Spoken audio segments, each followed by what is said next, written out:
Hello students, we was talking about the Indian economic condition before independence. In the field of agriculture we have seen. Now in the industrial sector also, the condition of the industry was not so good. Like agriculture, Indian industry was also in the drawback. Indian industry was in the backward conditions, and the British's East India Company has exploited the Indian industry in a systematic way. Britishers systematically deindustrialized the Indian industry for their twofold motives.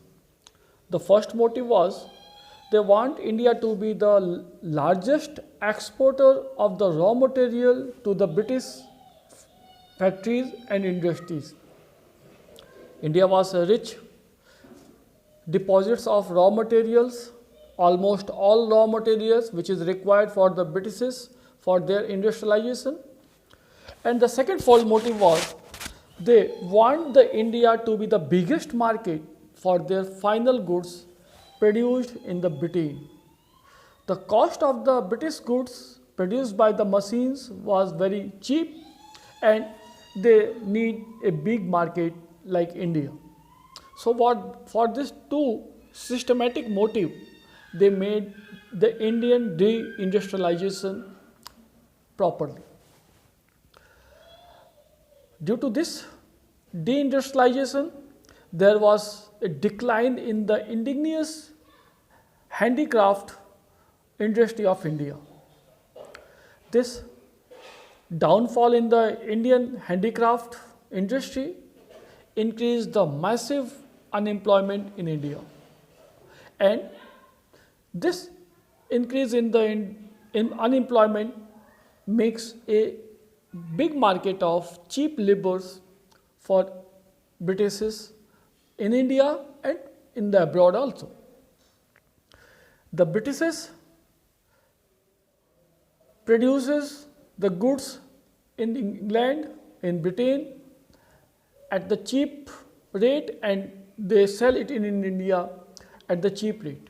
So the remaining Indian agriculture and small scale industries suffered unemployment and downfall.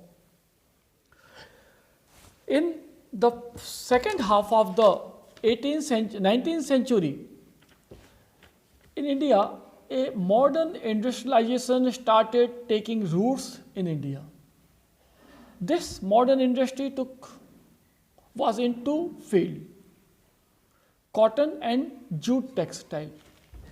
For the cotton textile, in the western part of India, especially Gujarat and Maharashtra, they were the black soil belt and has a good climatic condition to produce the cotton, and this area was good for the cotton production and the raw material for the cotton textiles. And the eastern part of the India, especially Bengal, near the Hooghly river, there was a rich cultivation of jute and related raw material. So in this area, the jute industry furnished. The jute industries was mainly controlled by the foreigners, especially Britishers. The East India Company and later on the Britishers have a major control of the Indian textile, either cotton and jute. In the 20th century, early 20th century, in India, TISCO was established by Jamsetji Tata at Jamshedpur. After this, some few more industries like sugar, cement, paper was established in the early 20th century, but they don't have a big contribution in the GDP. In the GDP contribution of these industries was very low. The major contributions comes from the agriculture sector.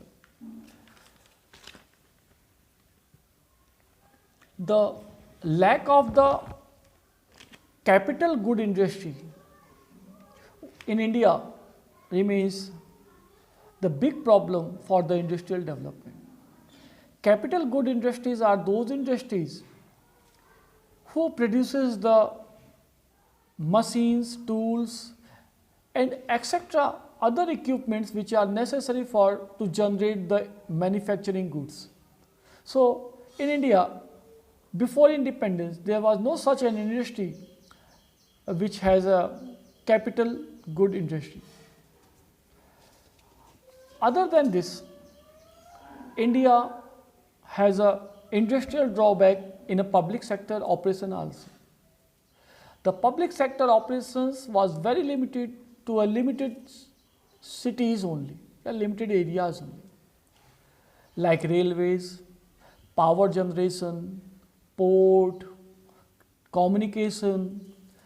These public operation system या public service industries was almost very little या very less in Indian economy before independence.